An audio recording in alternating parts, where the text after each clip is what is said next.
வணக்கம் நண்பர்களே, நான் உங்க கிச்சா பேசுகிறேன். பூஜைக்கு வில்வம் தந்த புரந்தரன், புரந்தரனுக்கு மோட்சம் தந்த மகா பெரியவா. எனக்கு ரெண்டே ஆசைதாங்க. தெலுங்கு சிறுவன் புரந்தர கேசலு. 2012ஆம் ஆண்டு சக்தி விகடனில் பிரசுரமான ஒரு கட்டுரை. இந்த புரந்தரனுக்கு மகா பெரியவாளோட கிடைச்ச அனுபவம் பற்றினது தான் இந்த பதிவு. அந்த அனுபவம் என்னன்னு கேட்குறதுக்கு முன்னாடி நம்ம சேனலை சப்ஸ்கிரைப் பண்ணாதவங்க கண்டிப்பாக பெல் ஐக்கான் கிளிக் பண்ணுங்க, சப்ஸ்கிரைப் பண்ணுங்க. மகா பெரியவா ஆந்திர மாநிலத்தில் விஜய யாத்திரை மேற்கொண்டிருந்த சமயம். மகா பெரியவா ஒரு ஊரிலிருந்து மற்றொரு ஊருக்கு செல்லும் வழியில் திடீரென்று மழை பிடித்து கொண்டது.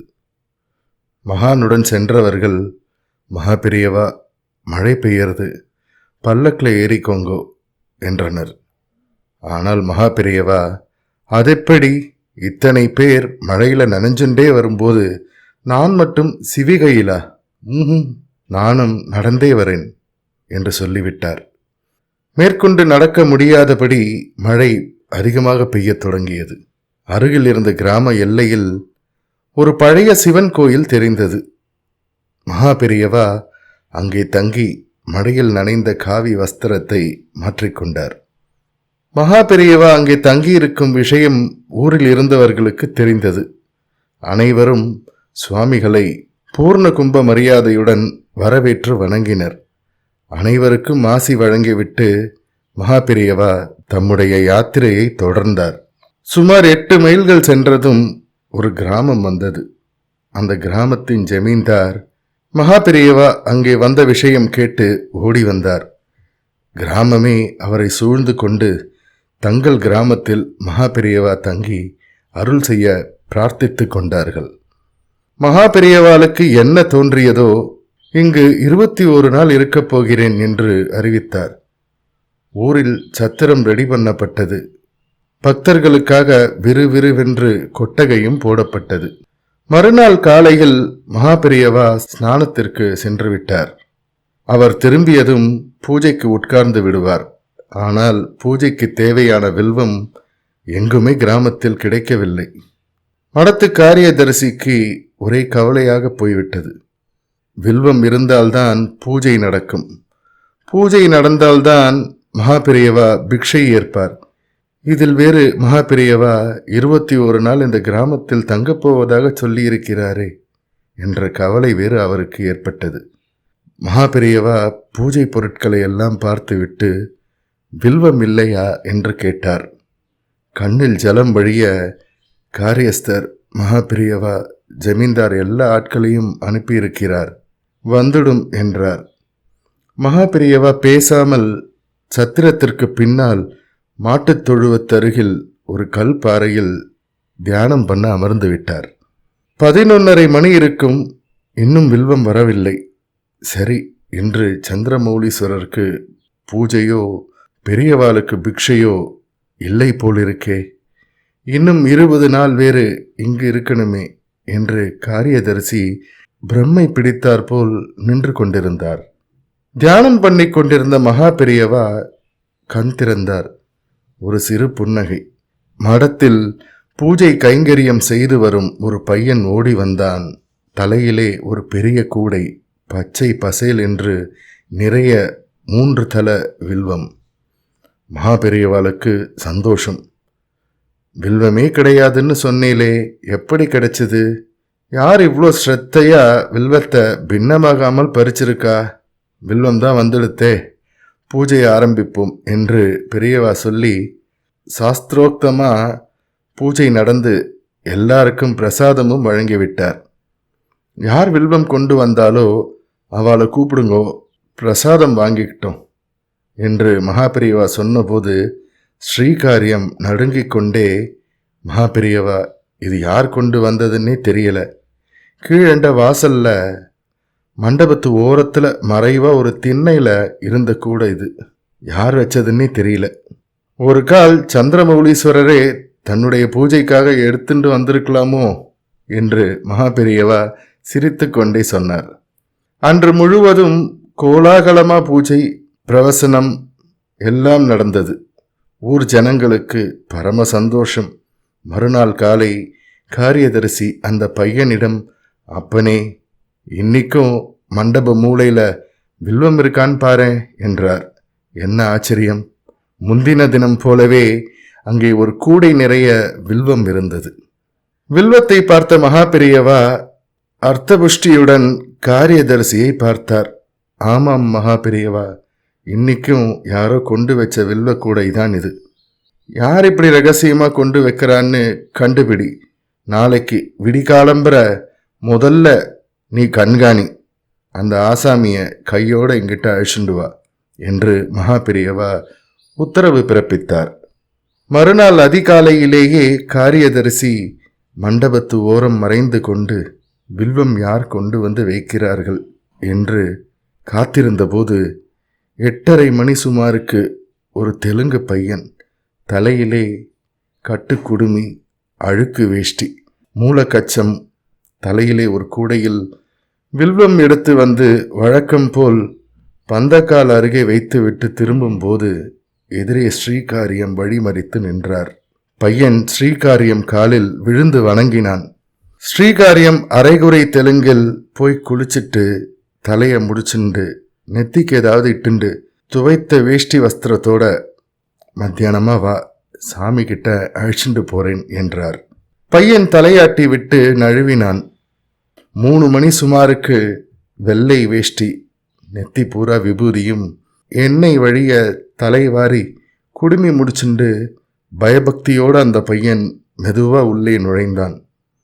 எதையோ தேடிக்கொண்டிருந்த மகா பெரியவா விழிகள் அந்த பையனை பார்த்தவுடன் மலர்ந்தது. நமஸ்காரம் பண்ணி ஓரமா நின்ற அந்த பையனை அருகே வர அழைத்தார். நீ யாரப்பா? உன்னுடைய பேர் என்ன? புரந்தர கேசவலுங்க ஐயா. தமிழ் பேசுறியே, எப்படி? ஐயா, எங்க அப்பா தாங்க சொல்லி கொடுத்தாங்க. அம்மா 2 வயசுலேயே போயிட்டாங்க. நாங்கள்லாம் மதுரை பக்கம் உசிலம்பட்டிங்க. அப்பாரு பொழைப்புக்காக இங்கே எனக்கு 6 வயசு இருக்கும்போது கூட்டியாந்தாரு. ஜமீன்ல மாடு மேய்க்கிற வேலை. பள்ளிக்கூடம் போகலை. அப்பாரு பாட்டுன்னா உயிரையே விட்டுருவாரு. தியாகராஜசாமி பாட்டு, புரந்தரதாசர் பாட்டு எல்லாம் பாடுவார். எனக்கும் சொல்லி கொடுத்தாரு. இப்போ இல்லைங்க, 2 வருஷம் முன்னாலேயே போயிட்டாரு. நான் தான் இப்போ ஜமீனில் மாடு மேய்க்கிறேன். 12 வயசாச்சுங்க இப்போ. அது சரி, இந்த ஊரில் வில்வம் கிடையாதாமே? உனக்கு மட்டும் எப்படி, எங்கே கிடச்சிது?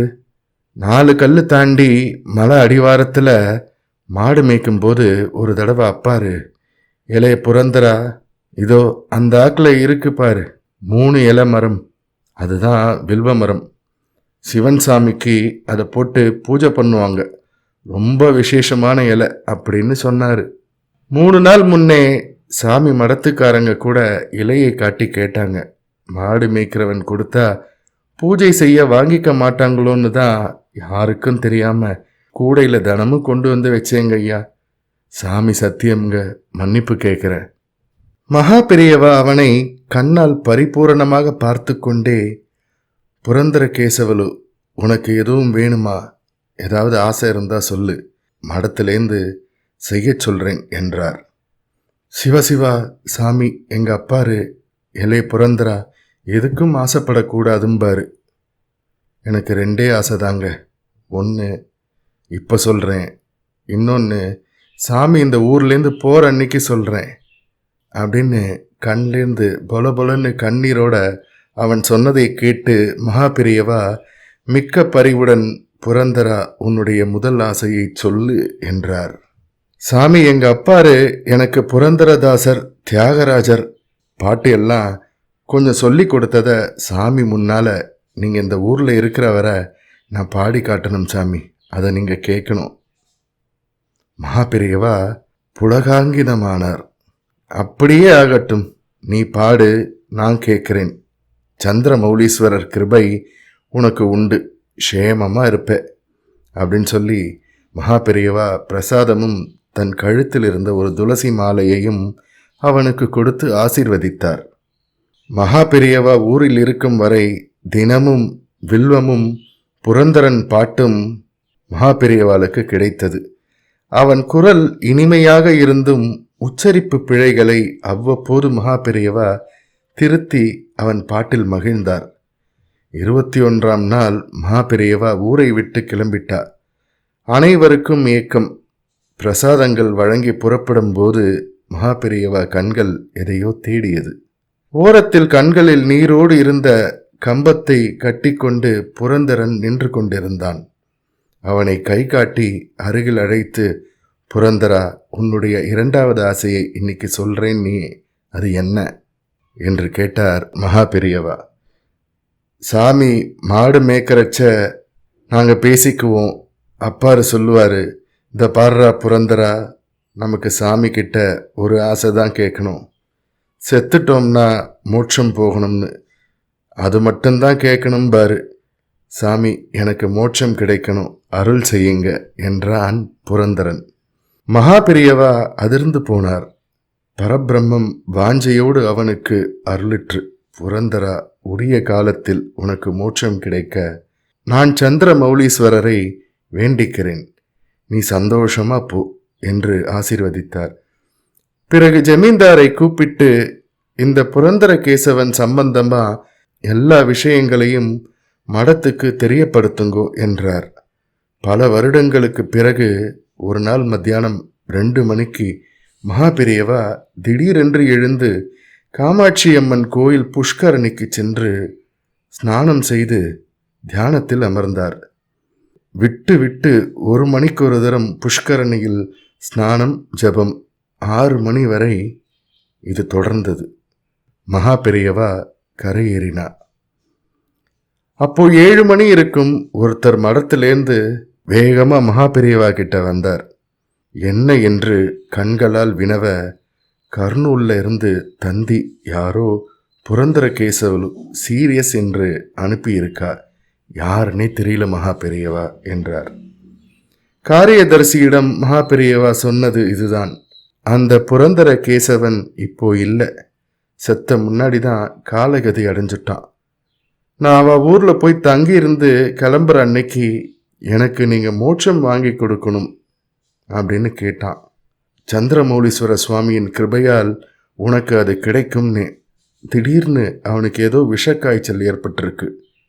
புரந்தர கேசவன் இப்போ இல்லை, விஷ ஜுரத்தில் அவஸ்தைப்பட்டு போயிட்டு வேற பிறவி எடுத்துட்டான். அவனுக்கு இன்னும் 6 பிறவி இருக்கு. அதுக்கப்புறம் அவன் மோட்சம் போகணும்னு சந்திரமௌலீஸ்வரர்கிட்ட பிரார்த்தனை பண்ணி 6 பிறவிக்கும் ஸ்நானம் பண்ணி ஜபம் பிரார்த்தனை பண்ணி அந்த நல்ல ஆத்மாவுக்கு என்னுடைய கடமையை செஞ்சிட்டேன் என்றார் மகாபெரியவா. ஜெய ஜெய சங்கர ஹர ஹர சங்கர. இந்த பதிவு உங்களுக்கு பிடிச்சிருந்தா லைக் பண்ணுங்க, ஷேர் பண்ணுங்க, கமெண்ட் பண்ணுங்க, மறக்காம பெல் ஐக்கான் கிளிக் பண்ணுங்க, சப்ஸ்கிரைப் பண்ணுங்க. நன்றி அன்பர்களே.